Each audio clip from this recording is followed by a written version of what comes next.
बीते दिन कल गुरुवार को इकोसिस्टम ने कुछ समय के लिए काम करना बंद कर दिया था, जिसके कारण यूजर इकोसिस्टम में लॉगिन नहीं कर पा रहे थे। वहीं कुछ देर बाद जब इकोसिस्टम में लॉगिन होना शुरू हुआ तो इकोसिस्टम के डैशबोर्ड से वेब सॉल्यूशन गायब हो गया था, वह दिखाई नहीं दे रहा था और इसकी जानकारी फाउंडर लीडर द्वारा पोस्ट के जरिए शेयर किया गया था और उस पोस्ट को फाउंडर्स अपने अपने ग्रुप में शेयर कर रहे थे। लेकिन अब हम इकोसिस्टम में आसानी से लॉगिन कर पा रहे हैं। तो आज के इस वीडियो में हम इसी टॉपिक के ऊपर बात करेंगे कि आखिर इकोसिस्टम में क्या बदलाव किया गया था जिसके कारण इकोसिस्टम में इस तरह की समस्या उत्पन्न हुई। नमस्कार दोस्तों, मेरा नाम है मंटन शर्मा।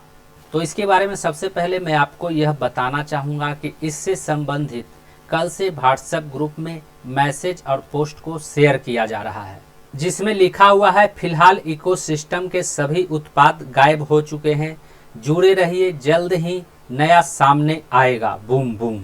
यानी इसका मतलब यह है कि इकोसिस्टम का जो वेब सॉल्यूशन है, जो इकोसिस्टम के डैशबोर्ड में दिखाई देता था, जैसे ओमेल, ओट्रिम या फिर ओनेट, ये तीनों वेब सॉल्यूशन इकोसिस्टम के डैशबोर्ड से गायब हो गया था, वह दिखाई नहीं दे रहा था।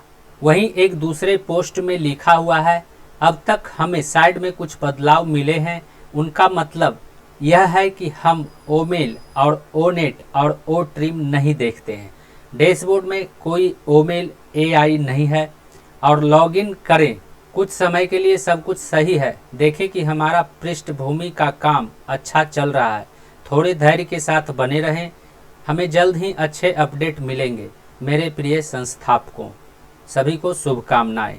तो कुछ इस तरह का पोस्ट भी व्हाट्सएप ग्रुप में शेयर किया जा रहा था, जिसका मतलब यह है कि यदि आप इकोसिस्टम में लॉगिन करते हैं और लॉगिन करने के बाद यदि इकोसिस्टम के डैशबोर्ड में इकोसिस्टम का कोई उत्पाद दिखाई नहीं देता है तो आपको घबराने की ज़रूरत नहीं है।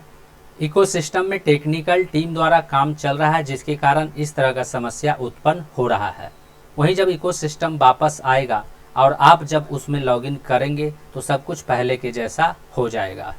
लेकिन आज जब हम इकोसिस्टम में लॉगिन करते हैं तो आसानी से लॉगिन कर पा रहे हैं और लॉगिन करने के बाद इकोसिस्टम के डैशबोर्ड में कोई बदलाव दिखाई नहीं दे रहा है। जिस तरह का डैशबोर्ड पहले था उसी तरह का डैशबोर्ड इंटरफेस अब भी दिखाई दे रहा है। इकोसिस्टम के डैशबोर्ड में दिए गए फीचर्स और ऑप्शन में भी किसी तरह का कोई बदलाव नहीं हुआ है और इकोसिस्टम का जो 3 फ्री वेब सॉल्यूशन है, जैसे ओमेल हो गया, ओनेट हो गया और ओट्रिम हो गया, इन तीनों वेब सॉल्यूशन को भी एक्टिव नहीं किया गया है। साथ ही जब हम इकोसिस्टम के प्रोफाइल में जाते हैं और वहां पर जब हम बिलिंग एड्रेस या फिर प्रोफाइल एडिट वाले ऑप्शन पर क्लिक करते हैं तो इन दोनों बटन में से कोई भी बटन काम नहीं करता है। इसके अलावा बिकम एंड एफिलिएट वाले बटन पर क्लिक करके बॉक्स में सिग्नेचर करने के बाद जब हम उसे सबमिट करते हैं तो वह भी सबमिट नहीं होता है।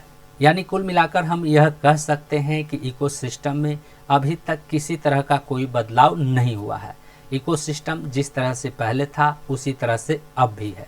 तो अब सवाल यह उत्पन्न हो रहा है कि इकोसिस्टम ने कुछ समय के लिए काम करना बंद क्यों कर दिया था।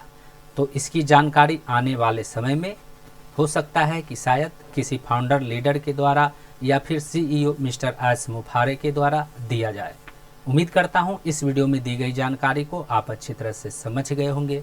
इस वीडियो से संबंधित यदि आपके मन में किसी तरह का सवाल है तो आप हमें नीचे कमेंट में पूछ सकते हैं।